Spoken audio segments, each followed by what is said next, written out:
नमस्कार मित्रांनो, साधी माणसं या मालिकेच्या आजच्या भागामध्ये आपण बघणार आहोत.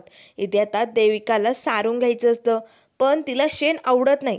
तिला खरंच खूप कसं तरी होत असतं. ती नाही नाही म्हणत असतानाच आता सत्य म्हणू लागतो, देविका अगं तुझ्या बापासाठी तुला हे करावं लागेल, हो की नाही निरूपा. इकडे जर हिने सारून घेतलं नाही आणि तिकडे तिच्या बापाला काही झालं तर.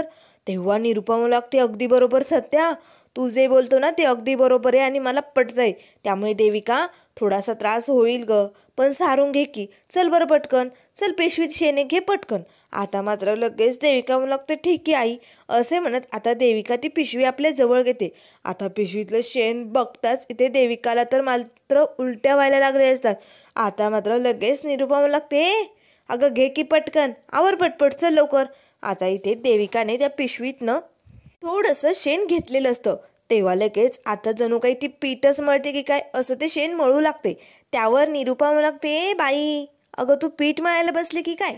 अगं असं शेण कोणी मळतं का देविका. अगं असं इकडे तिकडे ओढ ना, असं चौकोन कर मस्त, आवर पटकन.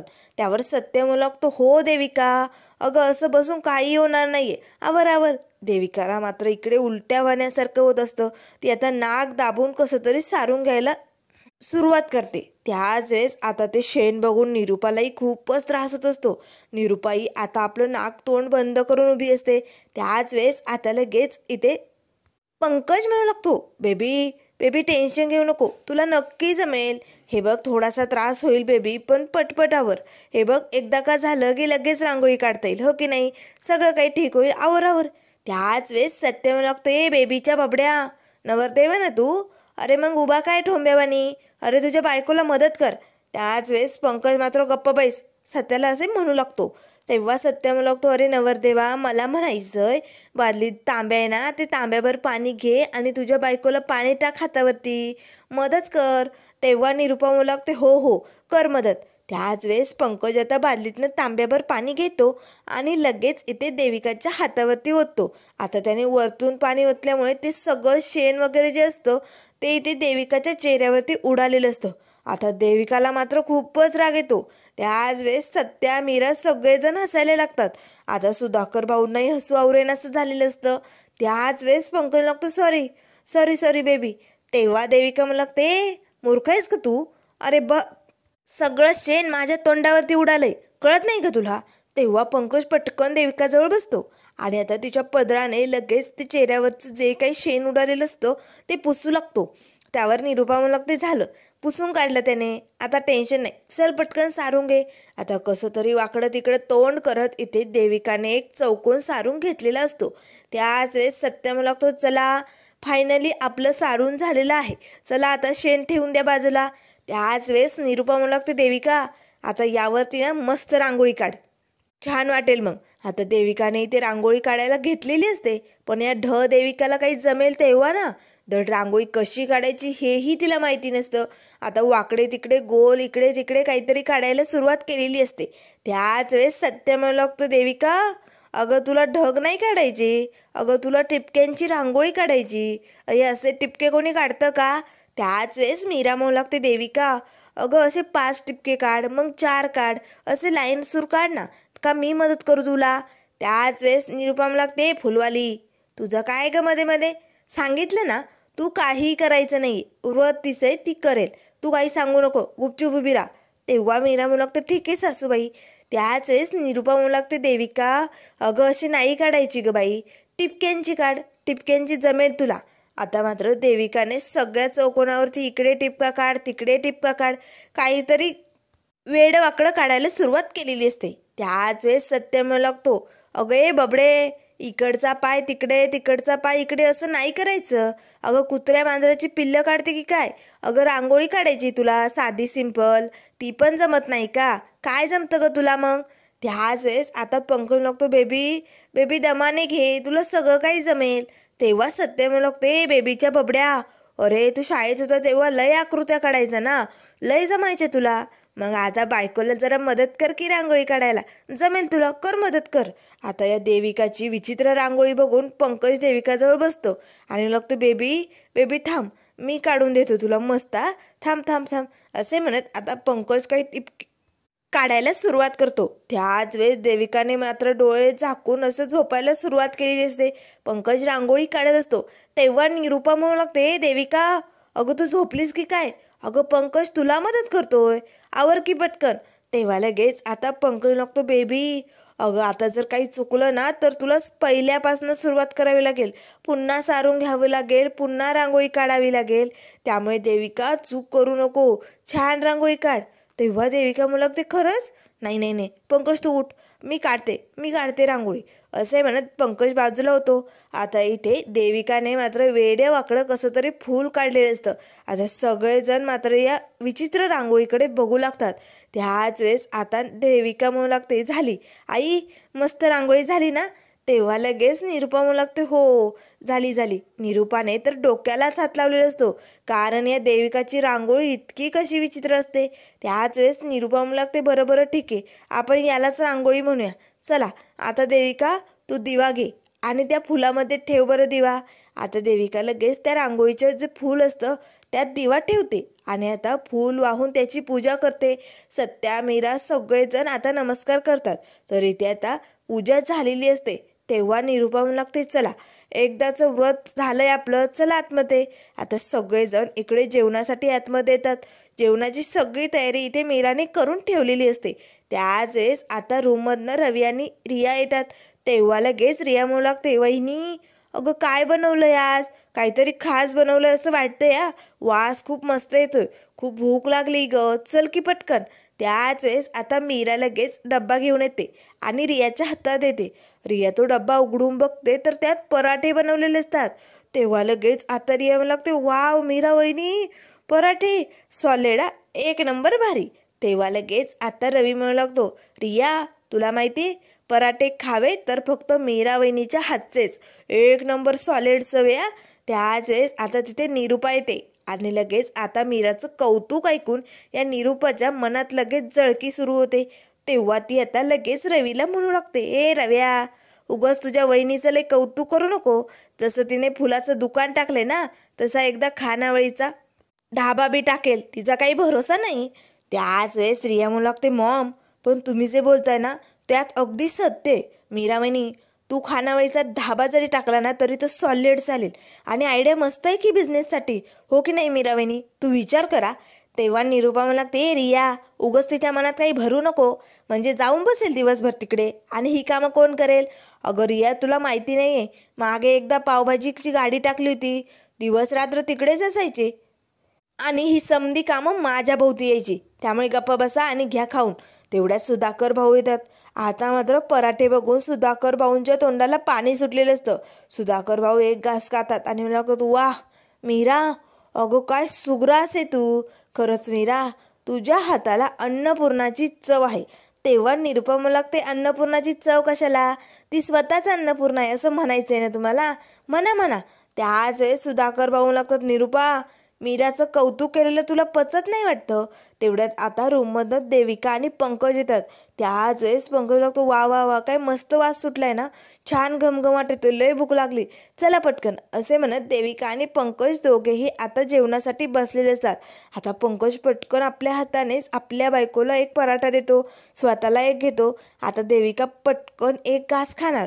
त्याच वेळेस सत्या ओरडतो, थांब. आता सत्या धावतच देविकाजवळ येतो आणि देविकाच्या हातातला तो एक घास जो असतो ना तो हिसकावून खाली ताटात ठेवतो. आता सगळ्यांना धक्का असतो. तेव्हा लगेच सत्य मला लागते, व्रत आहे ना तुझं? अगं मग व्रत मोडायला कशी निघाली तू? निरुपा हे सगळं काय चालू आहे? निरुपा तर झांजडून उठते, अरे बापरे, माझ्या तर लक्षातच नव्हतं. त्याच वेळेस रिया म्हणू लागते, देविका अगं तुला बिना सॉल्टचं खायचं आहे ना, आणि ते पण सात्विक भोजन, ते पण एकदाच, आणि ते पण तुझ्या हातनं बनवलं पाहिजे ना, हे नाही खाऊ शकत देविका तू.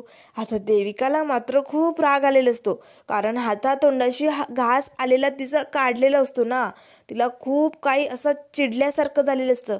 त्याच वेळेस निरुपा म्हणू लागते, बरं झालं सत्या, ऐन वेळेस तू आला आणि तू धेन करून दिलं मला, नाहीतर बाबा आता व्रत मोडलं असतं आणि सगळं काही पहिल्यापासून करावं लागलं असतं. त्याच वेळेस पंकज लागतो, बेबी राहू दे, तू नको खाऊ, तुझ्यासाठी ना तू मस्त काहीतरी बनव आणि मग खा, देविका आता मनाशीच पंकजकडे रागाने बघत म्हणू लागते, जसं काही पंचपक्वान्न जेवायला सांगते मला.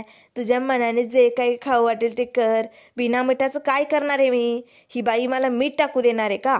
असे ती आता एकटीच मनाशी बडबड करू लागते. त्याच वेळेस सत्य म्हणू लागतो, बबडे अगं नाही खाऊ शकत तू. अगं तुझ्या बापाला काही झालं तर? नाही नाही नको नको, रिक्स घ्यायला नको. हे खूप कठीण भयंकर व्रत आहे, सगळ्यांना माहिती आहे ना. तेव्हा निरुपा म्हणू लागते, अगदी बरोबर सत्या. देविका तू उठ, तू नाही खाऊ शकत. असे म्हणत आता निरुपा पटकन देविका समोरचं ताट उचलते आणि बाजूला घेऊन जाते. त्याच वेळेस इथे पंकजने मात्र गबागब खायला सुरुवात केलेली असते. तेवढ्याच सत्या मात्र या फुसक्या पंकजकडे बघू लागतो आणि लगेच त्याच्या हातनं ते ताट हिसकावून घेतो. त्याच वेळेस पंकज ओरडतच म्हणू लागते, सत्या अरे माझं ताट कशाला घेतोय? व्रत माझं थोडंच आहे, दे पटकन मला भूक लागली. मग आता सत्या लगेच पंकजला म्हणू लागतो, अरे बबड्या तुझ्या बायकोने एवढं मोठं व्रत धरलंय आणि तू उपवास नाही करणार? तू तिच्यासाठी जेवायचं नाही थांबणार का? अरे बघ तुझी बायको एवढी कष्ट घ्यायली आणि तू असा गबागब खाणार, तिला कसं वाटेल बरं? तेव्हा लगेच देविका मान डुलत हो म्हणू लागते. त्याच वेळेस पंकज म्हणू लागतो, पण माझा काय संबंध तिच्या व्रताशी? तेव्हा लगेच सत्य म्हणू लागतो, बघ पंकज आता जर धूमकेतूने हे व्रत धरलेलं असतं ना तर मी नसतो जेवलो बाबा. माझ्या बायकोने जेवल्याशिवाय मी नाही जेवणार. आणि निरुपा जर बापाने उपवास केला तर तू जेवशील का? आता निरुपा मात्र हो म्हणणार, पण लाज काज आता तिला नाही म्हणावं लागतं. तेव्हा लगेच आता पंकज म्हणू लागतो, मम्मा अगं पण मी का उपाशी राहू, मला खूप भूक लागली ग. त्याच वेळेस सत्य म्हणू लागतो, नाही हा अरे व्रत धरलंय ना तुझ्या बायकोने, मग ते फळास यायला नको का? त्यामुळे तूही उपवास कर, देव लवकर पावेल आणि लवकरात लवकर तिचे मलेशियाचे डॅडी ठीक होतील, हो की नाही निरुपा? तेव्हा निरुपा म्हणू लागते, हो चालेल चालेल, चला पटकन आपण घेऊया खाऊन. आता पंकजचे जे ताट हिसकावलेलं असतं ते ताट इथे सत्य मस्त खाऊ लागतो. त्याच वेळेस आता देविका आणि पंकज मात्र रागाने सत्याकडे बघत असतात. तेवढ्यात लगेच रिया म्हणू लागते, वाह कसले भारी पराठे झालेत ना. तेव्हा सत्य म्हणू लागतो, रिया तुला आवडलेत ना? तेव्हा रिया म्हणू लागते, एक नंबर सत्य दादा, विषय का? असं वाटतंय का काय खाते मी, असं खातच राहावंसं वाटतंय. खरंच मीरा वहिनीच्या हातचे पराठे खायला नशीब लागतं बाबा. आपल्या गायकवाड्यांच्या फॅमिलीत एक नाही तर दोन दोन शेपे दोन दोन.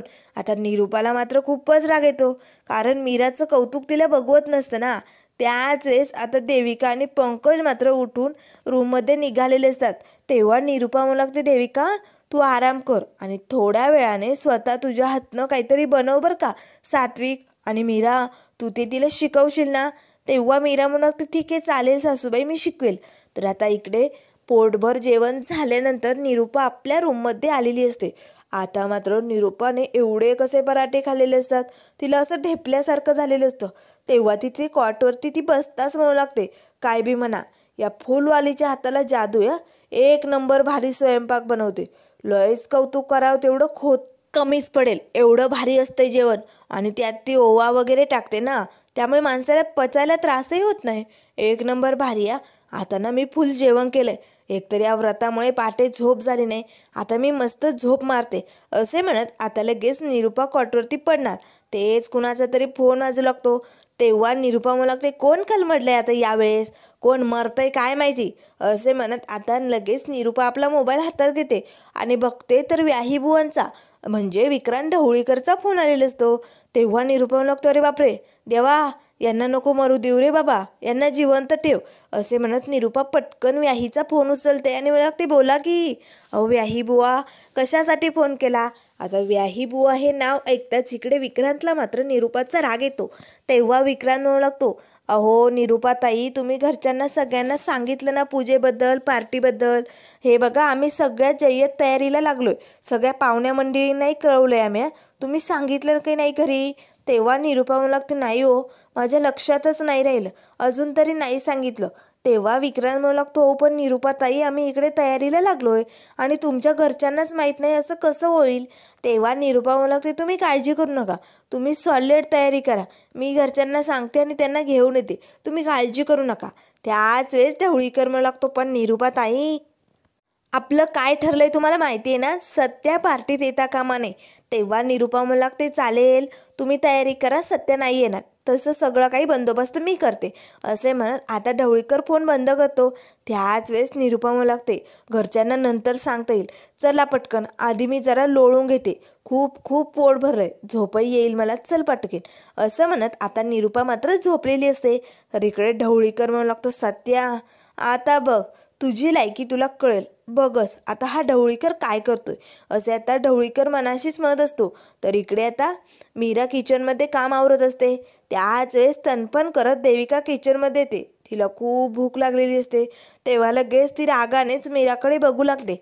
त्याच वेळेस मीरा म्हणते, देविका अगं काय झालंय, तुला भूक लागली का? तेव्हा देविका म्हणू लागते, हो मीरा, मला खूप भूक लागली आणि मी स्वतःच्या हाताने काही बनवू पण शकत नाही, तेवढी ताकदच नाही आहे माझ्यात, त्यामुळे मीरा प्लीज मला मदत करशील? तेव्हा मीरा म्हणू लागते, ठीक आहे चालेल, तुला काय खायचं आहे मला सांग बरं, मी बनवून देते. देविका मात्र खूप खुश होते, कारण आता आयतं खायला येणार म्हटल्यानंतर खुशच होणार की. तेवढ्यात लगेच आता मीरा काही बनवायला जाणार, ते सत्य येतो आणि लागतो, धूमकेतू थांब. आता मीरा लगेच सत्याकडे बघू लागते. त्यावर सत्या म्हणू लागतो, धूमकेतू तिचं जेवण तिच्या हाताने बनवायचं सांगितलंय, त्यामुळे तू मध्ये मध्ये करू नको. तेव्हा मीरा म्हणू लागते, असं काय करताय, तिला खूप भूक लागली, करू द्या की. त्यावर सत्या म्हणू लागतो, धूमकेतू अगं तू इकडे तिला मदत करशील, हे व्रत चुकीचं होईल जाईल, आणि जर तिकडे मलेशिया तिच्या बापाला काही झालं तर ही निरुपा आणि देविका आयुष्यभर तुला त्रास देत राहील, त्यामुळे नाही धूमकेतू, तू नाही मदत करू शकत, हवं तर तू तिला लांबणं सांग, पण हे सगळं तिलाच करावं लागेल. तेव्हा लगेच देविका म्हणू लागते, नाही करू शकत मी, मला खूप भूक लागली.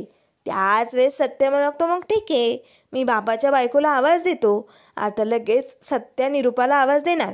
तेच देविका म्हणू लागते, राहू दे मी बनवते. आता लगेच इथे मीरा म्हणू लागते, मग बघ तिथे मेथीची भाजी आहे, ती भाजीची जुडी घे आणि भाजी निवड. तेव्हा लगेच आता देविका म्हणू लागते, ठीक आहे. आता देविकाने ती भाजीची जुडी घेतलेली असते, न निवडता तिने चाकूने अशी कराकर कापलेली असते.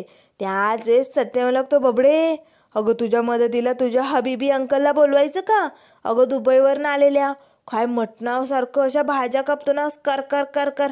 देविकाला मात्र राग येतो. त्याच वेळेस देविका म्हणू लागते, मीरा आता काय करू? तेव्हा मीरा म्हणू लागते, चल आता तुला जी भांडी हवीत ना ती सगळी घासून धुवून घे. तेव्हा लगेच आता देविका बघते तर सगळी भांडी धुतलेली असतात. त्यावर देविका म्हणू लागते, मीरा डबल कशाला धुवायची भांडी? तेव्हा मीरा म्हणू लागते, असं काय करते देविका, अगं तुझं व्रत आहे की नाही, मग तुला हे करावंच लागेल. तेव्हा सत्य म्हणू लागतो, हो चल पटकन कर. आता इथे लगेच देविकाने भाजी एका कढईत धुवून टाकलेली असते. त्याच वेळेस ती कांदे घेणार. तेच सत्य म्हणू लागते, ए कांद्यावाली ठेव तिकडे कांदे, कांदे कुठे घालते त्यात, सांगितलं ना सात्विक जेवायचे, साधं सिंपल, ना मीठ ना मिरची, साधं जेवण करायचं आहे तुला. तेव्हा लगेच देविका म्हणू लागते, काय मीठ मिरची काहीच नाही, मग कसं लागेल ते? तेव्हा सत्या म्हणू लागतो, नाही खायचं आहे का, थांब मी बापाच्या बायकोलाच बोलावतो. त्यावर देविका म्हणू लागते, गप्प बैस, बनवते ना मी. आता इथे देविकाने भाजी बनवलेली असते. त्याच वेळेस ती मीराला म्हणू लागते, पण मीरा मी फक्त भाजी खायची का, त्याबरोबर काहीच नाही का? तेव्हा मीरा म्हणू लागते, आहे की, डाळ भात बनव त्यासाठी, म्हणजे भात आणि भाजी तू खाऊ शकते. तेव्हा लगेच देविका म्हणू लागते, ठीक आहे. आता डाळ तांदूळ इथे मीराने तिला घ्यायलाच सांगितलेले असतात. प्रमाणापेक्षा जास्तच कुटाणे इथे देविकाचे चालू असतात. आता इथे डाळ भात लावलेलं असतो कुकरमध्ये. त्याच वेळेस त्यातही मीठ मिरची टाकणार. तेच सत्य म्हणू लागते, बाबडे सांगितलेलं समजत नाही का, मीठ मिरची अजिबात घ्यायचं नाही, सात्विक, हवं तर हळद टाकू शकते, पण बाकीचं काहीही टाकू शकत नाही हा. आता इथे लाजकाजं हळद इथे देविकाने टाकलेली असते, पण कसा बसा आता हा खिचडी भात शिजवायला लावलेला असतो. इकडे मीरा आणि सत्याला मात्र खूपच हसायला येत असतं, कारण या देविकाचा स्वयंपाकच असा चालू असतो ना. तर इकडे सत्याला मात्र खूपच मजा येत असते. त्याच वेळेस सत्य म्हणू लागतो, बबडे आता तुझा स्वयंपाक तर होणार आहे, पण माझ्या एका प्रश्नाचं उत्तर दे बरं, नेमकं मलेशियात तुझ्या बापाला झालंय तरी काय? आता मात्र सत्याने हा प्रश्न विचारताच देविकाला काय उत्तर द्यावं काही सुचत नाही. देविका मात्र विचार करू लागते. सत्या आणि मीरा एकटक देविकाच्या चेहऱ्याकडे बघत असतात, कारण तिच्या चेहऱ्यावरती जे काही हावभाव दिसत असतात ते नक्कीच वेगळंच काहीतरी सांगत असतात. आता या सगळ्याचा सत्या आणि मीरा शोध कसा घेणार हे आपण बघूयाच. तर त्यानंतर मित्रांनो पुढील भागामध्ये आपल्याला बघायला मिळेल, इथे निरुपा आता मीराला म्हणत असते, फुलवाली मी तुला घाबरत नाही आहे. खरं खरं काय आहे ना ते तुला सांगतेच. रियाच्या वडिलांनी त्यांच्या घरी पार्टी ठेवली. आपण सगळे त्या पार्टीत जाणार आहोत. पण तुझा नवरा तो सत्या त्या पार्टीत येऊ शकत नाही. तेव्हा सुधाकर भाऊ म्हणाले, निरुपा काय बोलायलीस? तेव्हा निरुपा म्हणाले, मी काही घाबरते का? जे खरं तेच बोलते. त्या सत्याला पाहुण्या मंडळीत कुठे काय बोलावं काही कळत नाही. एक नंबरचा पोन होती. त्यामुळे तो कुठे घेऊन जाण्याच्या कामाचाच नाही. म्हणून मी सांगते तो त्या पार्टीत येऊ शकत नाही. बाकी समजे त्या पार्टीत जाणार. त्याच वेळेस सुधाकर भाऊ म्हणाले, ठीक आहे निरुपा, तुझी जर अशीच इच्छा असेल तर सत्यजित त्या पार्टीला नाही येणार. त्याच वेळेस दरवाजात सत्या आलेला असतो. सत्या लगेच आपल्या बापाला विचारू लागतो, बाप असा कुठला कार्यक्रम आहे जिथे हा सत्य येऊ शकत नाही? सांग की. आता मात्र सुधाकर भाऊ मीरा एकमेकांकडे बघू लागतात. पण मात्र आता सत्या निरुपाची कशी बोलती बंद करणार हे आपण लवकरच बघूया.